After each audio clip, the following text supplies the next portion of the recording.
Pansin nyo mga besh, isa sa mga problem natin kapag meron tayong aso, ang dami talagang hair sa floor natin. Lalo kapag nakatiles ka, kitang-kita mo talaga na merong mga buhok na nagliliparan. Tapos kapag yung gamit natin is yung walis lang, nagliliparan yung mga buhok. Kaya naman bumili ako nitong magic wiper natin. This one is a silicone wiper natin mga beshi. And maganda nito kasi hindi lumilipad yung mga hair na nakukuha natin dito sa ating floor.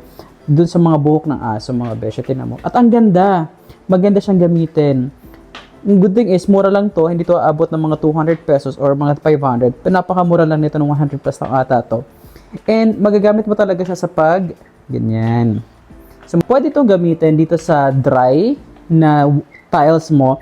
And also, since wiper nga ito, pwede rin itong gamitin dun sa mga wet area ng tiles ninyo. Maganda rin siya pangtanggal nung water. Halimbawa, besya sa CR mo, ayaw mo ng madulas. Kasi syempre, sino ba naman ang gusto ng may madulas na CR, diba? Since meron tayong wiper, maganda itong gamitin sa mga tiles. Lalo kapag yung tiles natin ay basa. Maganda siyang pang-wipe.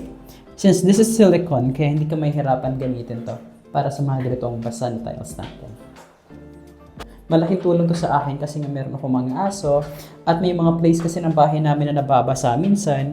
Kaya ito lang ang ginagamit ko pang wipe, parang wiper siya.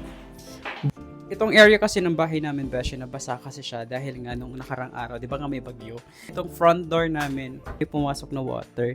Buti na nga na meron tayo ditong silicone na pang tanggal ng water. Kaya mabilis lang siyang i-dry yung area natin na to mga beshi. Ayan, oh.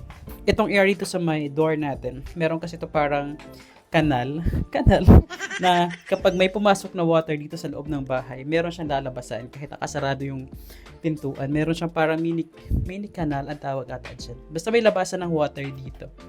Kasi pinalagyan ko yan kasi sabi ko, paano kapag nabasa yung loob? Kapag binahaham di may lalabasan ng water, di ba? Mabilis siyang makatoy. Natutuwa ako dito sa sa broom na to. Broom. O mga beshi, bilhin nyo na to, napakamura na to, 100 plus lang to.